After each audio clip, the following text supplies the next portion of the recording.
इसका श्रेय किसको देना चाहेंगे? हिंदुस्तान इसरो के वैज्ञानिकों को इसका श्रेय देंगे और हिंदुस्तान के प्रधानमंत्री मोदी जी के कुशल संयोजन में हिंदुस्तान और इसरो के जो वैज्ञानिक थे इन लोगों का इसमें योगदान है। देश आज ईमानदारी के रास्ते पर बढ़ रहा है, इसका क्या कारण है? विश्व पटल पर मोदी जी की छाप आगे बढ़ रही है, इसका क्या कारण है? ईस्ट इंडिया कंपनी भी आई थी, एक दिन देश छोड़ना पड़ा था, इसलिए इंडिया का कोई प्रभाव मोदी जी पर नहीं पड़ेगा। देखिए, राहुल गांधी जी जो पहले पप्पू डिक्लेयर थे, अभी पप्पुआ हैं। उनको कब किस समय पर क्या कहना चाहिए वो समझ नहीं पाते हैं, तो पप्पू के बारे में हम। अरविंद केजरीवाल जी भी मोदी जी के खिलाफ चुनाव लड़ चुके हैं। अब सुनने में आ रहा प्रियंका गांधी भी चुनाव लड़ने वाली हैं। राहुल गांधी जी अमेठी में पहले से भी चुनाव लड़ते रहे हैं, ऐसा नहीं कि फिर दोबारा आ रहे हैं। चुनाव हार के वो वायनाड गए थे, फिर चुनाव हार के वो निश्चित रूप से 2 जगह से चुनाव लड़ेंगे। अकेले अमेठी से वो चुनाव नहीं लड़ेंगे, अमेठी से चुनाव हारना उनका तय है। इसका श्रेय किसको देना चाहेंगे? हिंदुस्तान इसरो के वैज्ञानिकों को इसका श्रेय देंगे और हिंदुस्तान के प्रधानमंत्री मोदी जी के कुशल संयोजन में हिंदुस्तान और इसरो के जो वैज्ञानिक थे इन लोगों का इसमें योगदान है। अभी सर एक बयान आया है जिसमें राहुल गांधी जी नेहरू जी को इसका श्रेय दे रहे हैं। नेहरू जी थे, नेहरू जी ने किसी संस्था को वो की होगी। मैं ये नहीं कहता कि उस संस्था की उत्पत्ति कब हुई, कैसे हुई, लेकिन वर्तमान समय में अगर राजनेताओं की बात करेंगे तो मोदी जी के संयोजन में ये सब काम हो रहा है और इसरो के वैज्ञानिकों के। अगर हम चंद्रयान 3 की सफल लैंडिंग को देखें और 2024 के चुनाव को, तो क्या नजर आ रहा है कि 2024 में कौन आगे आएगा? एक और एक, बस एक ही मोदी जी आएंगे। सिर्फ मोदी जी? आप कुछ उसका एग्जैक्ट रीजन बता सकते हैं कि मोदी जी ही क्यों? पिछले 2 साल से पाकिस्तान का एक गोला नहीं, ये गोली भी सीमा पार नहीं आई है। क्यों नहीं आई? इसका क्या कारण है? पुलवामा से लेके तमाम घटनाएं हुई, उसके बाद एक भी आज घटना नहीं हो रही, क्या कारण है? देश आज ईमानदारी के रास्ते पर बढ़ रहा है, इसका क्या कारण है? विश्व पटल पर मोदी जी की छाप आगे बढ़ रही है, इसका क्या कारण है? तो हिमाचल में अपनी सरकार क्यों नहीं बना पाए? राजनीति है, एक स्वस्थ राजनीति में ये जनतंत्र है, ये राजतंत्र नहीं है। जनता जिसको पसंद करती है वो आता है। एक बड़ा संगठन तैयार किया जा रहा है INDIA यानी इंडिया के नाम से, तो जिस तरीके से सारी पार्टियां एकजुट होकर बीजेपी के विपक्ष में खड़ी हो रही हैं, तो क्या इसका कुछ ना कुछ प्रभाव तो पड़ेगा इस बार चुनाव में?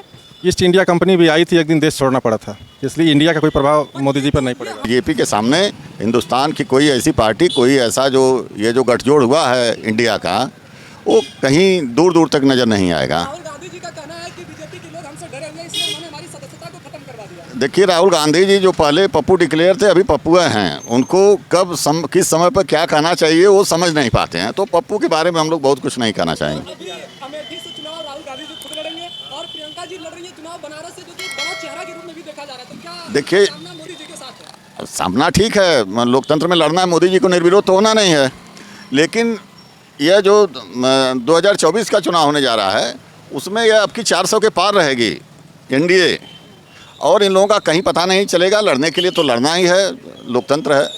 आप विकास को किस नज़रिए से देख रहे हैं? विकास चौतरफा हुआ। विकास जो है, देखिए अभी वैज्ञानिक क्षेत्र में हुआ, चंद्रयान जो आज देश स्वतंत्र हुए लगभग हमको 75 साल हो गया। मोदी जी की देन है। मोदी जी की यह रणनीति थी इसरो वैज्ञानिकों के ऊपर, इसरो के ऊपर पूरा खर्चा बहन करने का, उनका वेतन देने का, उनका हर तरह से व्यवस्थित करने का। तो मोदी जी ने पूरी व्यवस्था की, जिसकी वजह से चंद्रयान 3 की सफलता मिली। इसमें मोदी जी और इसरो की वैज्ञानिकों की बहुत। देखिए, राहुल गांधी जी क्या कहेंगे क्या नहीं कहेंगे, जब वो लोकसभा में देखते हैं उनकी स्थिति क्या हो जाती है, कभी आँख इधर मार देते हैं, कभी आँख उधर मार देते हैं। तो राहुल जी की बातें मत करिए राहुल जी की बातें मत करिए। तो सर आप कुछ कहना चाहते हैं? नहीं, चंद्रयान मिशन जो शुरू हुआ था, सबसे पहले बात 26 जनवरी 1999 को अटल बिहारी वाजपेयी जी ने लाल किले से घोषणा की थी कि चंद्रयान मिशन भारत में शुरू होगा। पहले इसरो के वैज्ञानिकों ने इसको सोमायन नाम दिया था और उसको बदलकर वाजपेयी जी ने चंद्रयान किया था। वहीं से चंद्रयान मिशन शुरू हुआ है, जो आज चंद्रमा पर सफलता के साथ लैंडिंग करके पूरा हुआ है। इस देश के विकास में सबका योगदान है, नेहरू जी का भी होगा, वाजपेयी जी का भी है और सबसे ज़्यादा मोदी जी का है। पूरा देश खुश है, पूरा मोदी जी ही नहीं खुश हैं, पूरा देश खुश है। बहुत अच्छी बात है और आप सभी ने अपना जो समर्थन दिया है।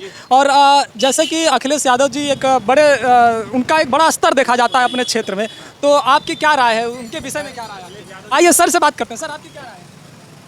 किस संबंध में? अखिलेश यादव जी जैसे दावा कर रहे हैं कि हटाओ बीजेपी, हटाओ यूपी। नहीं, बीजेपी के सामने अखिलेश यादव या इंडिया जो गठबंधन बन रहा है उसका कोई अस्तित्व नहीं है।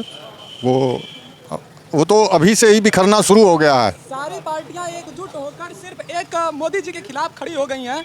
आपको क्या लगता है कि क्या उम्मीद की जाएगी? देखिए, मोदी जी का पूरे देश में कोई विकल्प नहीं है और यह जो इंडिया बना है ये सारे लोगों को जोड़ करके बना है, लेकिन अब बिखराव भी आप देख रहे हैं। और 24 का चुनाव शुरू होते होते यह इंडिया एक एक शब्द जो है IND है सब अलग अलग नज़र आएंगे। इससे कुछ मोदी जी के सेहत पर असर नहीं पड़ने वाला है। 400 के पार रहेगा आपकी। रोजगार के मुद्दे पर यह सरकार कहां तक सफल है? रोजगार के मुद्दे पर भी मोदी जी और योगी जी गंभीरता से इस बात पे विचार कर रहे हैं। रोजगार और सुरक्षा दोनों के मामले में हिंदुस्तान बहुत आगे गया है और आगे जाएगा। मोदी जी के ऊपर भारत की जनता को विश्वास है। अरविंद केजरीवाल जी भी मोदी जी के खिलाफ चुनाव लड़ चुके हैं। अब सुनने में आ रहा प्रियंका गांधी भी चुनाव लड़ने वाली हैं। राहुल गांधी जी अमेठी में पहले से भी चुनाव लड़ते रहे हैं, ऐसा नहीं कि फिर दोबारा आ रहे हैं। चुनाव हार के वो वायनाड गए थे, फिर चुनाव हार के वो निश्चित रूप से 2 जगह से चुनाव लड़ेंगे। अकेले अमेठी से वो चुनाव नहीं लड़ेंगे। अमेठी से चुनाव हारना उनका तय है। बिल्कुल डर रहे हैं, आप लोग देख लीजिएगा। निश्चित रूप से उनका नामांकन 2 जगह से होगा। चलिए, बहुत बहुत धन्यवाद, आप सभी ने अपना कीमती फीडबैक दिया।